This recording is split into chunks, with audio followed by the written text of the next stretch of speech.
on page 93. We're looking at the Shema. Up to the second paragraph.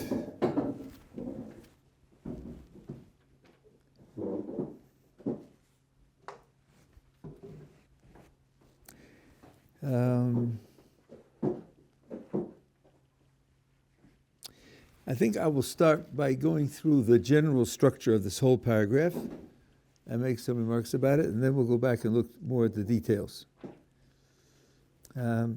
Let's read through it, and I'll show you that this paragraph breaks up into three pieces, and then the organization of the three pieces is something which needs some thought. So it starts, it will come to pass that if you continually listen to my commandments that I command you today, to love Hashem your God, and to serve Him with all your heart, with all your soul, that I will provide rain for your land at its proper time, the early and late rains, that you may gather in your grain, your wine, and your oil. I'll provide grass in your field for your cattle, and you will eat and be satisfied. That's part one. In short, if you do the commandments, things will go well. Now part two, beware lest your heart be seduced and you turn astray and serve gods of others and bow to them. Then the wrath of Hashem will blaze against you. He will restrain the heavens so there will be no rain, and the ground will not yield its produce, and you will be swiftly banished from the goodly land which Hashem gives you. The second piece is, if you don't keep the mitzvos, things will go badly. Contrast. First one is, if you do well, it goes well. If you do badly, it goes badly. Now comes the third part. Place these words of mine on your heart and upon your soul. Bind them for a sign upon your arm, and let them fill them between your eyes.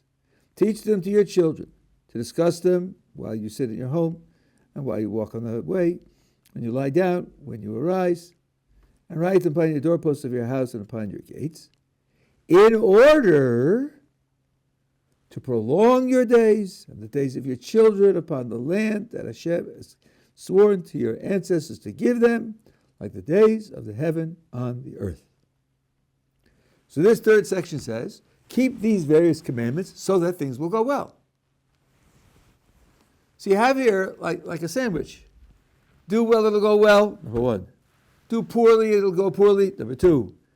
Number three, do well, and it'll go well. Like I told you before, right? In the first part. So the question obviously arises, why is it split up like a sandwich? Why do you have good and then bad and then good? The good is the same in both cases. Some details are different, but it's if you keep the commandments, then things will go well. Why say it twice and why split it up with the bad things in between? Now that is the motivation for a famous Rashi, which is quoting for Chazal. And here I want to let's get the blue books. I want to show this to you. Because many people who misunderstand this Rashi, thank you very much.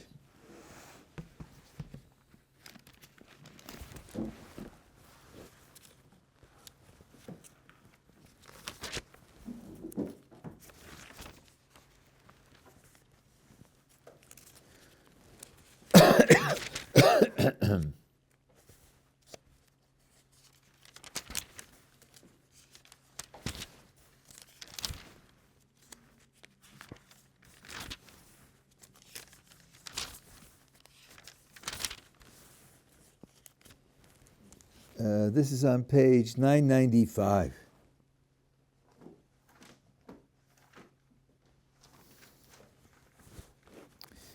Well, it's actually on the next page, 997. So, this is verse 16. Oh no, I'm misreading it. 18, verse 18. That's the beginning of the third piece. Shall place these words of mine upon your heart. Right? So now, I'll read it to you in the Rashi first, because I think that the Art School doesn't get it really correctly here. Let me see if I can. Okay, that's your test. Yeah, at the bottom of the first column in the Rashi, the next to the last line. V'samtem es dvarai. You shall place my words. Mark these words carefully. Af la'achar shetiglu, even after you are exiled. Heyu mitzuyanim b'mitzvos. You should be marked out as by the mitzvos, distinguished, separated, identified by the mitzvos. Even after, you don't find it? You don't. So it's page 996. Yes, 996, the bottom of the first column of Rashi, the next to last line. Yeah. Even after you go into exile, you should be distinguished by the mitzvos.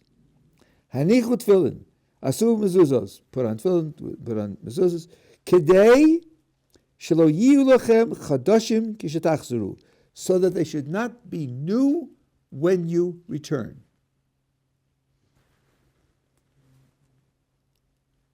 Okay, this is a sifri. They should not be new when you return. So now, first of all, let's do a little bit of logic. I tell you, even if A happens, do B. What does that mean? That means, really, if you would think about it yourself, you would think, if A happens, then I won't have to do B, because there's an incompatibility between A and B. That's what you would think. I'm telling you, even when A happens, and you think that would preclude B, no, do B all anyway. So first of all, to say that means there's got to be some intuitive idea that A and B don't go together. And then I'm telling you, it's a mistake. Thinking that they don't go together is a mistake. And really, they do go together. Even when A happens, do B. So here it says, Af la'achar shetiglu, it's got to mean going into Gullus would be a reason for thinking that you shouldn't keep the commandments. And it's not true. The truth is, you have to keep them anyway. So in order, the words even if, those two words give you a double responsibility. Whenever you see them, this has nothing to do with learning Rashi. It means, first of all, figure out why you might have thought they wouldn't go together, and then figure out why that thought is wrong, and really they do go together. So let's start with the first part. Why would anybody think, well, we went into Golos, we're not going to keep the commandments anymore? In other words, which commandments? Well, the whole world has commandments that are for all of the descendants of Noach. It would mean we would become like the descendants of Noach and keep the commandments that apply to them, and not the special commandments of the Torah that are special for Jews. You might have thought that, and now we're being told, no, it's not true. You have to keep them also. So why would you have thought not? Because there's a certain sense in which the mitzvahs of the Torah are made for the land of Israel. They're made specifically for the land of Israel. You all know that Jacob married two sisters. You all know that the patriarchs kept the Torah before it was given voluntarily. Well, you can't marry two sisters. Can't do that. Sorry, not allowed. So how come Jacob married two sisters? One answer, which the Ramban gives, is that he did it outside the land of Israel. He did it in Haran. Oh, you say, so what? Says the Ramban, because the mitzvahs of the Torah were made for the land of Israel. And the patriarchs knew that. And therefore, when they volunteered to keep the mitzvahs of the Torah, they didn't volunteer to keep it outside the land of Israel. Only inside the land of Israel, because that's what it was made for. So therefore, Jacob married two sisters outside the land of Israel. And what happened when he came back? Rachel died right away. She died in childbirth. She died the first possible moment because he came back to the land of Israel. Who were Moses' parents? Amram and Yocheved. How were they related?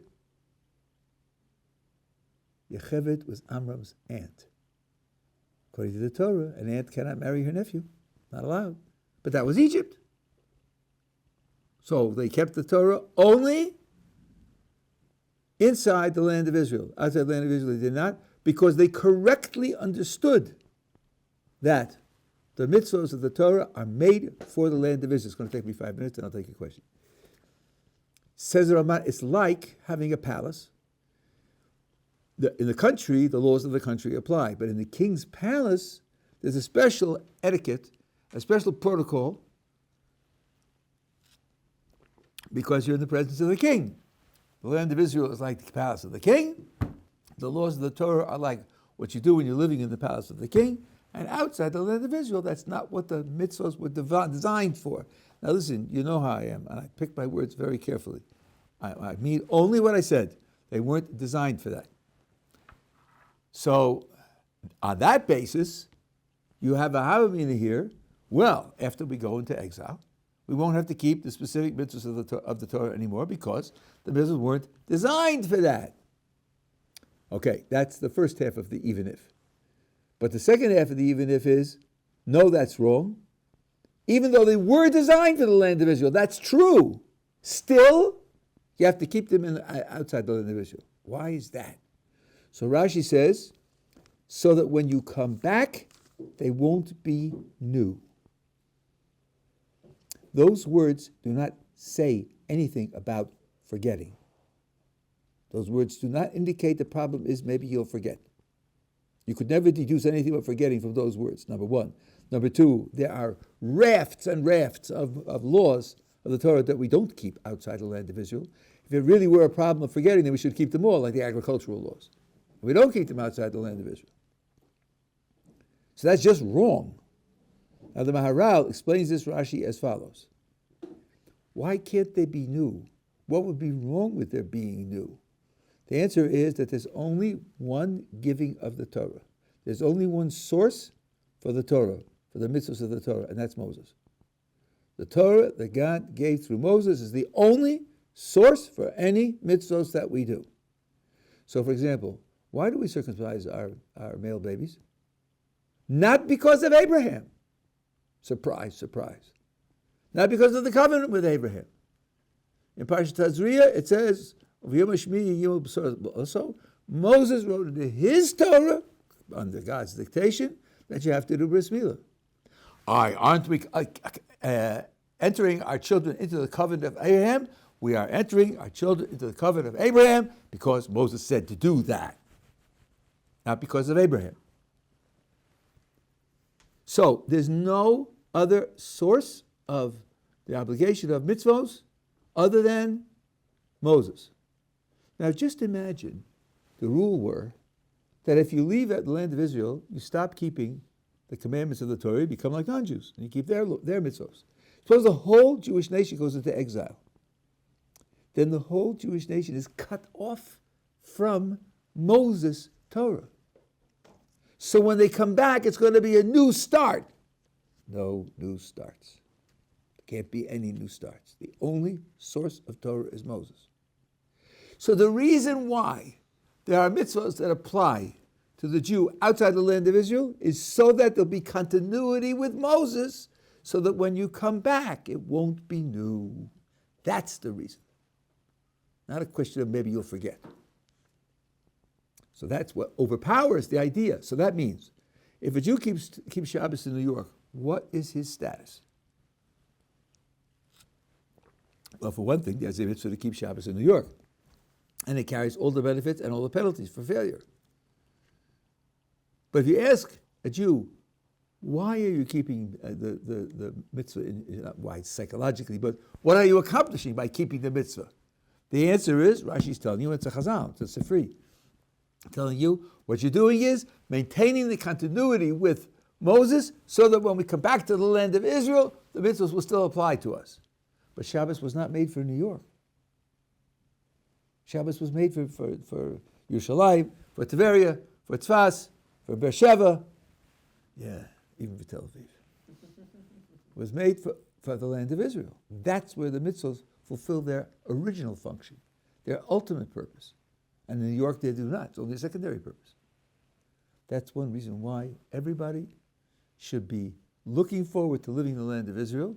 There are halakhic reasons why you don't have to live in the land of Israel. They're all valid. I'm not speaking chas v'shalom against that. But, as my Rabbi Zatzal taught us, a person who has a reason to be outside the land of Israel should say to himself, Oy, because Baruch Hu is putting me in a position, and I'm davening that I shouldn't have to be in that position.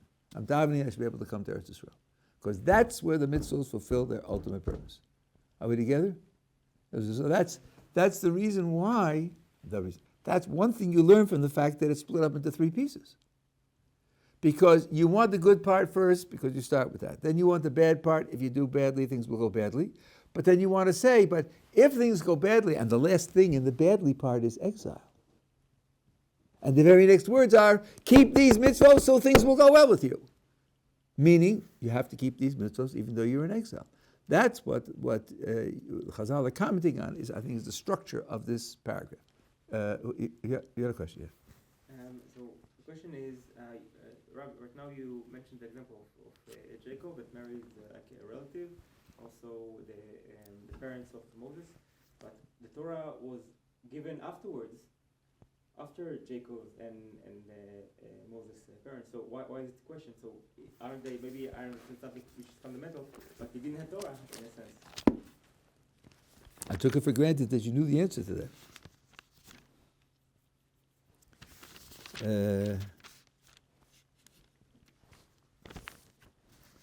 We just read it on Shabbos.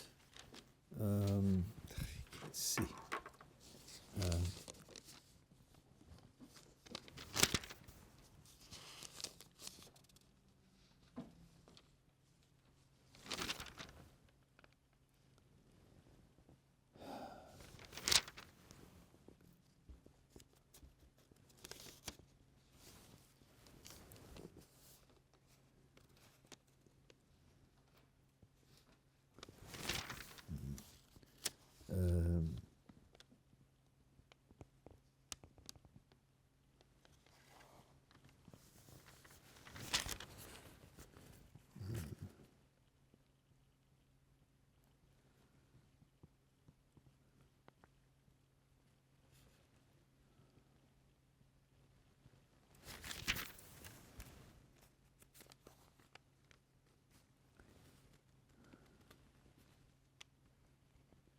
Yeah, take a look on page 129.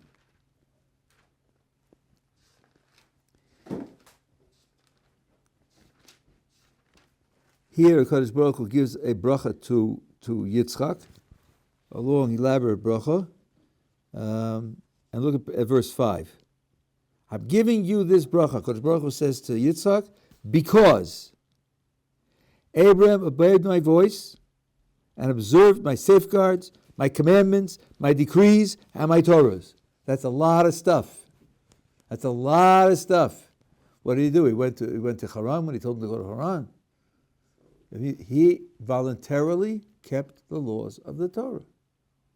The Gemara says so. The Midrash says so. He volunteered to keep the laws. He was taught them, and he couldn't keep all of them, but the ones that he could keep, he kept.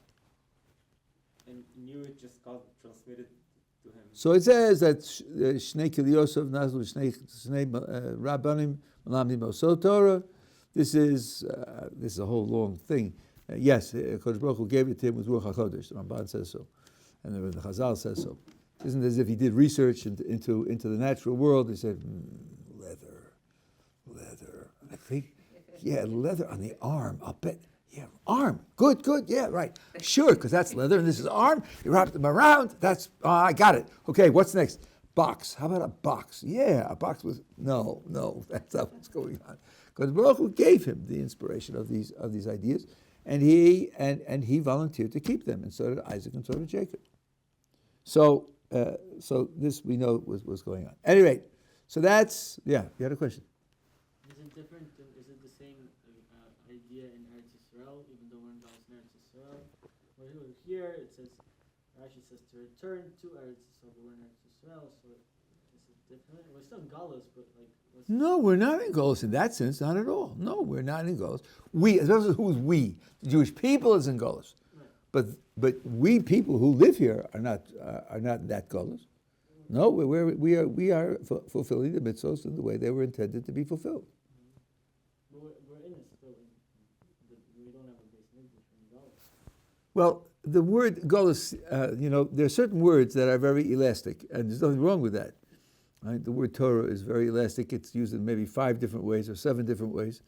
Galus literally means outside the land of Israel. Rashi says, the pasuk says to be driven out of the land. And Rashi says, after you go into Golos, because you're being driven out of the land. When you are in the land of Israel, you're not in Golos in that sense. And it is a geographical matter. It's so hard to understand how we're fulfilling the mitzvahs. They're supposed to be fulfilled. I don't say, look, there are many different features of the ways in the mitzvah should be filled. And we don't have all of them. This is one of the features in which they should be fulfilled. The geography matters. If we had a Sanhedrin making our decisions, that also would matter. If we had the temple, that also would matter. There are a lot of things that matter, but geography also matters. And that's the difference we're talking about right now. I agree with you, it's not ideal. Yeah. So, the Goyim knew through Ruach HaKodesh which aspects of the Torah to keep also outside the land of Israel? No, they didn't do it. They did not voluntarily keep the Torah outside the land of Israel. And, like in any sense? That's the way the Ramban puts it. Okay. Not because they knew that wasn't the purpose of it. They didn't volunteer for the safeguard. Yeah. What's the status of a mitzvah outside the land of Israel? Is it just so it's not new, or doesn't it actually it's actually like a mitzvah? Well, let's see if I can explain this. Let me give you an example. Let's take a stoplight. Now, the purpose of a stoplight is to protect life and property. That's its purpose. What happens when the stoplight turns red at 2 a.m.? So I don't know where you live, but in the cities in which I live, 2 a.m., nothing's happening. People are asleep, Baruch Hashem. They're not running around, they're not going to nighttime activities and so on and so on. They're asleep. So, can a person ignore the stoplight at 2 a.m.? No, he cannot. The law is that he has to stop. Why? Because if you start saying 2 a.m., that's not a time you have to stop. Someone will say 4:35, and someone will say 5:03, and then by that time it'll be hefker. So, in order to protect life at 7 a.m., you have to stop at the light at 2 a.m. But you're not protecting life at 2 a.m. You're stopping at 2 a.m. to protect life at 7 a.m. So there's a difference between 2 a.m. and 7 a.m. Both of them, in the end, have the same purpose, but one is a direct application of the purpose, and the other is an indirect application of the purpose. The mitzvahs are designed to be done in the land of Israel. The way in which they move heaven and earth is the way it's done in heaven and earth Israel. In order for it to be able to be possible to come back and keep the mitzvahs in the land of Israel, they have to be kept outside the land of Israel, otherwise they won't apply inside the land of Israel. So, a person who keeps Shabbos in New York can say, and in the future, when people go back to Israel, and they keep Shabbos in Israel, it's because of me that they're keeping it there. If I didn't keep it in New York, they wouldn't be able to keep it there. That's true. That's like stopping at the stoplight at 2 a.m. It's important to stop at 2 a.m. But the reason it's important is because you're saving people at 7 a.m. That's why it's important. If there weren't a loss of life at 7 a.m., you would never stop at 2 a.m. So here too, if there weren't the purpose of going back to the Eretz Israel and to enable us to have the mitzvahs in Eretz Israel after we come back, there will be no Shabbos in New York. There will be no purpose for it. No goal for it. That's what we're getting from here. Maybe there are other purposes that I don't know about. That could be. But that's what I'm getting from this piece. I can't say that this is an exhaustive explanation. I never say what I say is an exhaustive explanation of anything. There's always more depth and always more things that I don't know. Yeah. And so the condition for the mitzvot that should take place only in Eretz Israel is also mentioned in the Torah? Like that, because you question like whether the Torah also mentioned... It says at least 6 times in the book of Deuteronomy, I'm bringing you to the land of Israel to keep the mitzvahs. At least 6 times. In other places also, but not as often. But at least 6 times. Going there so that you can keep the mitzvahs. Okay, so that's the overall structure of the paragraph. Now let's go back to the Siddur. The Siddur. Yeah, we finished with that. That was just the Rashi that I wanted to show you. Now let's take a look at the details. You'll notice this right away. It will come to pass that if you continuously listen to my commandments that I command you today, to love Hashem, your God, to serve Him with all your heart and with all your soul. What's missing? Resources. 6 lines up, 8 lines up, right? In the first paragraph. Love Hashem your God with all your heart, with all your soul, and with all your resources. Here it doesn't mention resources. Right? Let's think about that. Also, in the second paragraph, something is added that isn't in the first paragraph. What's that?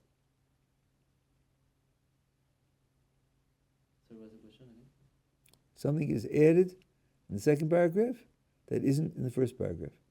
Right there in that phrase, that might help explain it. Yes, it says to love Hashem and to serve Him with all your heart, with all your soul. In the first paragraph, it doesn't say to serve Him. So from here, they deduce a very important idea. And that is, here we're talking about, in the second paragraph, the commandments. The commandments are mentioned in the first paragraph. Let's ask a question. What is your monetary responsibility for performing commandments? Let's suppose you have to buy a lulav, you have to buy tefillin, you have to buy wood and covering for a sukkah. You have to spend money on commandments. The pilgrimage festivals, where you have to take, let's say, a week's trek to Yerushalayim and a week back, and you have to pay lodgings and so on and so on. How much money do you have to spend on a commandment? You might have thought, the creator of the universe told me to do this, so I have to do it. Period. And I take my whole bank account to buy the lulav. He'll take care of me in the future. He told me to do it, I'm doing it. But it's not true. It's not true. You don't have to serve him with all your resources. That is to say, you don't have to spend all your money in order to do mitzvahs. There's a certain limit beyond which you say, I don't have to, if I don't have it, I don't have to do the mitzvah. I don't have to bankrupt myself in order to do a mitzvah. That's so because it puts here, serve him, it leaves out resources, because you don't have to serve him with all your resources. Now, this is only for a positive commandment. If you're being put under pressure to violate a negative commandment, then you have to spend all your money to avoid that. That's because positive and negative commandments aren't on a par. I'm not going to go into that in more detail. But that's one thing that we learned from that little piece of vocabulary, is that difference, yeah. What is it, 20%? 20%, you remember, good, is the limit on charity. You shouldn't spend more than 20% of the assigned income on charity. That was a takana in the Beis Din of Usha. But there are other things, and how much it is per commandment, I don't remember. I do remember, because we just learned in the Gemara, that Hidur mitzvah is shlish, but it's a third of the mitzvah, not more. Okay, anyway, the point is that what the Torah is telling you here is there's a limit on how much money you have to spend in order to perform a positive commandment. Yeah. But then when the aspect of love in which we do use all our resources, how is it not the love of the mitzvahs and of the Torah? How is it this? So I explained, I didn't stress it. What I said last time was that whenever you have a decision to make, what should I do? What motivates you is, what can I do for HaKadosh Baruch Hu? Of course, what you can do for HaKadosh Baruch Hu is what he told you to do. And if he didn't tell you to spend all your money on the lulav, then you don't spend all your money on the lulav, because he didn't tell you to do that. But that's the way we explained it. It isn't, and this, by the way, there's a slightly more general lesson here. Often enough, you use your logic and say, well, surely HaKadosh Baruch Hu wants X, or doesn't want X. Really? Surely, huh? You figured it out. You understand how the creator of the world thinks about these things. That's quite an accomplishment. Don't do that. Don't do that. We have a rule book. And you take a look at the rule book, and you see what the rule is. Don't try to figure it out. Let's see. This person is poor. He's asking for money. Why is he poor? You tell me who's running the universe. Isn't it the creator? Isn't he running the universe? So if he's running the universe, he made him poor, right? Who am I to disturb what HaKadosh Baruch Hu did? He made him poor. Should I change the way HaKadosh Baruch Hu made him? That's the way HaKadosh Baruch Hu wants him. If HaKadosh Baruch Hu doesn't want him to be poor, he'll manage that. Answer, he managed it by telling you to give him money. That's how he managed it. Same thing with helping someone who's sick, right? People in need. Don't figure out what he must want. So here was the figuring out from before. He told me to have a lulav, and he only gave me this amount of money. Must be he intends that I should spend all my money on lulav. Don't talk about what he intends. Don't guess. Don't figure out the mind of the Creator. Go look at the rule book and see what the rule book says. Sometimes it will be quite surprising. And you'll know you're doing the right thing rather than guessing with a, I'm sure he wants me to do X. Those words are poison. You're really sure? When's the last time you finished Shas? Not to mention the Shulchan Aruch, not to mention others for it. And even those who do that, they look it up. They don't figure out on their own what HaKadosh Baruch Hu wants. Okay.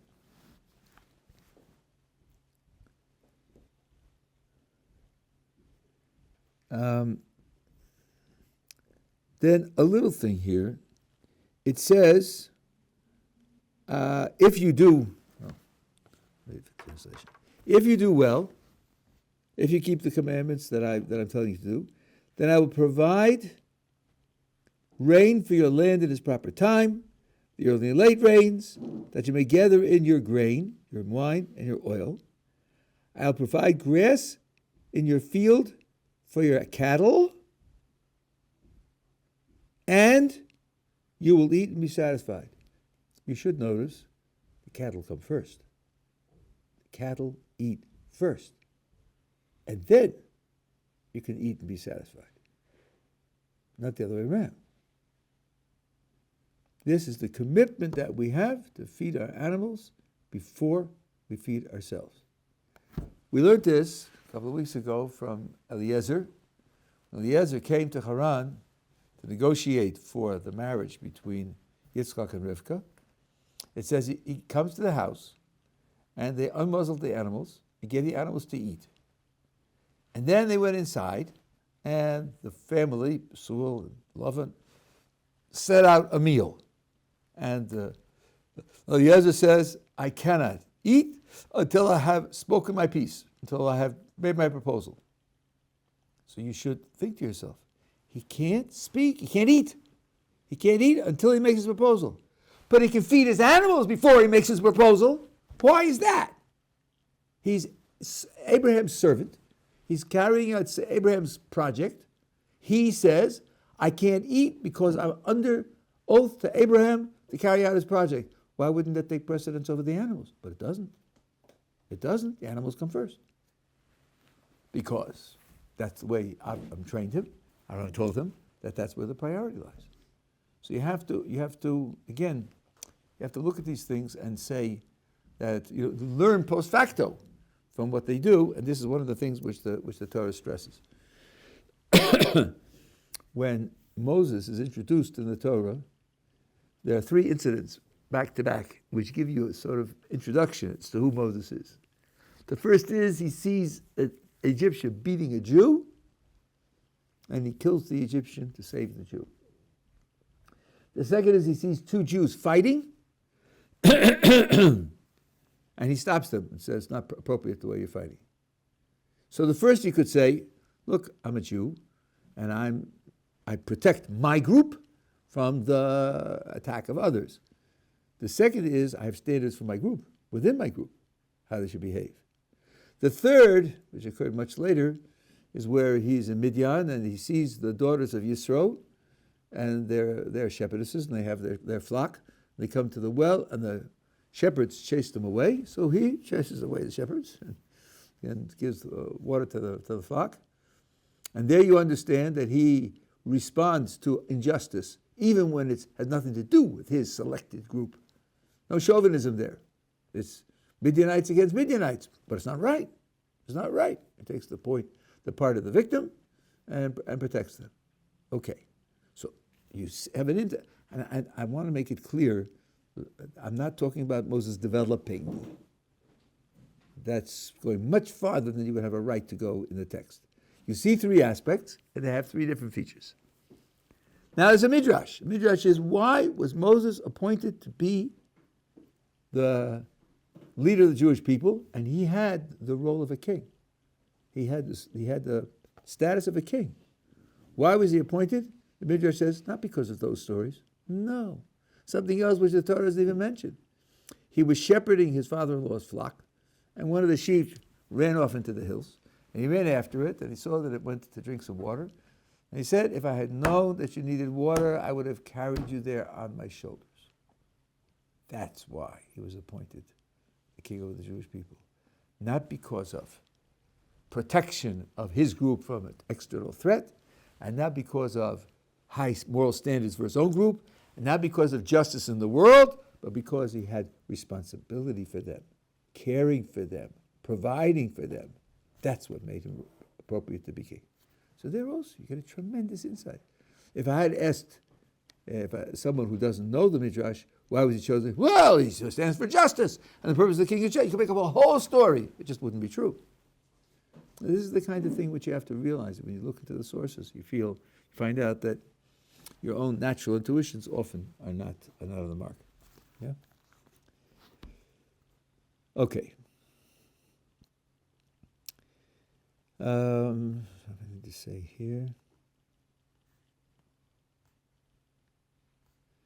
No. Okay, so let's go to the last verse in this paragraph. Rav Hirsch has something to say here, which really, when I saw it, I thought to myself, someday I have to wake up. At the bottom of page 93, the last sentence on the page. In order to prolong your days and the days of your children upon the land that Hashem has sworn to your ancestors to give them, like the days of the heaven on the earth. I think when people first read this, they think, in order to prolong your days. How long is that? How long will they be prolonged? Well, look at the end of the sentence. Like the days of the heaven on the earth. Your days should be as long as the days, as the heavens are over the earth. Okay? So first asks, it says, your days are the days of your children. Who is you? Who's the you here? The you and your, there's a you here twice. To whom does the you refer? Well, there are two possibilities. Maybe you'll think of a third, but there are two possibilities right off the bat. Either it refers to that generation that Moses is talking to, or it refers to the Jewish people as a whole. Says Rav Hirsch, neither one will work. Neither one will work. Let's say it's talking to the Jews that he's speaking to of that generation. Their days are going to be as long as the days are of the heavens are over the earth. They're going to live for thousands of years? Probably not, right? He's not promising them that. If you keep the commandments, then you're going to live for thousands of years. So that explanation of who the you is incorrect. Let's try the other explanation. You here refers to the people, Jewish people as a whole. But then, if that's true, what's the difference between your and your children? If the you is the Jewish people as a whole, that includes the children already. So there's no purpose in saying your children as a separate category. So neither definition for you works. Ask that of people. Ask that next time you go for a Shabbos meal. Now, ask that of people. What is going on here? And it's extremely sharp. Yeah. Maybe for the individual, like each individual that any Jew actually read it. I don't mind, but the word "you" here can't mean two different things in the two different places. It's you and your children, right? Yeah. Okay, so you is Ruvain? For example. Okay, but then how are you going to explain that his days should be prolonged as long as the heavens are over the earth? Ruvain's going to live for thousands of years? He personally? For his concern, when he's going to the next world, then... No. Don't give me the next word. That's not what it's talking about here. It says,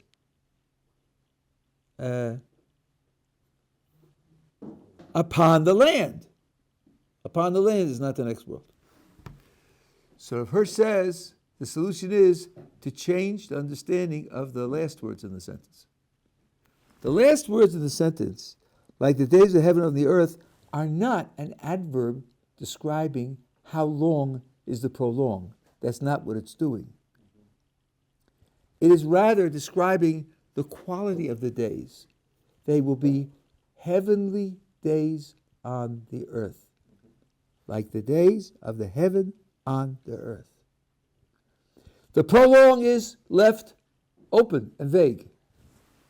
And you do these mitzvahs in order to prolong your days, longer than natural, longer than would have been expected, longer than normal. How much longer? I'm not telling you. But I'm telling you to prolong them, and the quality of those days will be like the quality of the days of heaven on earth. And then the you can be the present generation, and your children is the future generations, and all of them will have longer days than normal and qualities, heavenly quality of days. Now, what interests me about this is Rav Hirsch living in Germany. If you look in Hallel,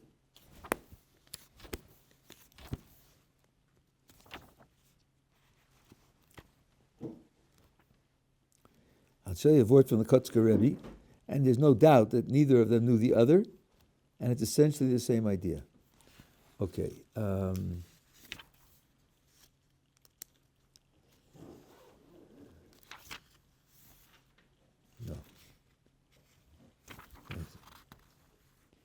Yeah, it's on page 635.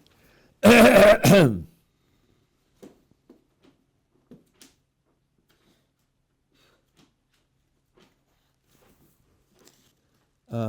am I getting mixed up? 1 second.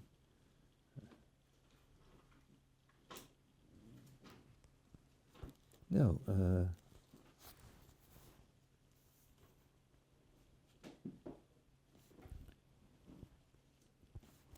Yeah.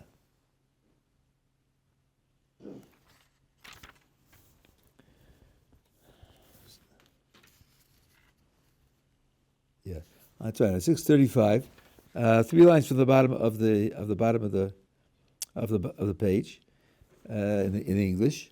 This is the standard translation. As for the heavens are Hashem's, but the earth is given to mankind. Now in the Hebrew, the structure is, it says Hashemayim, Shemayim, Lashem, where the word Shemayim is repeated. The Shemayim are Shemayim for Hashem. And the earth is given to mankind. So Shemayim is repeated, and earth is not repeated. So he read it like this. Concerning the Shemayim, and you have it there, as for the heavens in the English, with a dash, that the heavens should be heavenly, that there should be Shemayim, that's Hashem's job. That's Hashem's province. He takes care of that. But the earth, to make heavenly, put in the make heavenly again, implied. Make it parallel. Hashemayim, Shemayim Lashem. V'ha'aretz, Shemayim nosal livnei Adam. The Oretz, to make heavenly, is man's job. That makes it a parallel and a contrast. Right? So what is the Kotzker Rebbe saying? That the earth can be made heavenly. It can happen. And you could do that. And that's your job. That the heavens should have heavenly character, and HaKadosh Baruch Hu does. But you can make the earth heavenly. And as I told you, I'm sure they didn't hear of each other, and they didn't read each other's work, and it's exactly the same idea from the great master of the Western German tradition, and one of the great early Hasidic masters. So it's an idea that one should take into mind, take into account, and try to think in terms of what one can do to accomplish that. Wouldn't it work with other Shad, like, because they were going to live forever originally, the people of Sinai, they were going to live forever until this thing doesn't go. Yeah, but no, what's? But the Shema is in Devarim. It has nothing to do with the golden calf. No, saying if it was said once they were, once the Torah was given, that for their days to be like the heavens and the earth, that they would live forever. When the Torah was given, they were originally going to live forever.